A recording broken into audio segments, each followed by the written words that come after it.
Пред 2 месеца, кога одборот на бадникарите ми се јави и ми ја понудија ова улога, да ви кажам искрено бев многу среќен, бидејќи на некој начин во моите домашни средби што ги имам и со пријателите и поблиски се разбира, честопати ме тераат да кренам чашата и да ги поздравам пријателите и гостите и домашните. А овој пат па некако ми е дадена можност да ги поздравам граѓаните на град Скопје и општо дојдените од цела Македонија.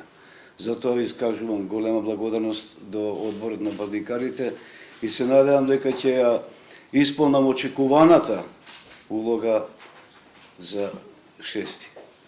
33 години не е шала, 33 години да организирате ваков настан и да од година во година го подобрувате и разубавувате истиот е за симнување капа. Чест ми е што традицијата продолжува, што ја почитуваме истата и што од година во година, како што гледаме и се приклучуваат голем број на млади луѓе кои што ја пратат истата традиција. Сакам да им честитам и на минатиот кум и здравичар за одличната улога што ја водевте на најдобар можен начин. Се представивте во одлично светло, слободно можам да кажам, а има што да научат новиот кум и здравичар на кој што им честитам и верувам дека ќе се знајдат во новата функција која што ќе имаат.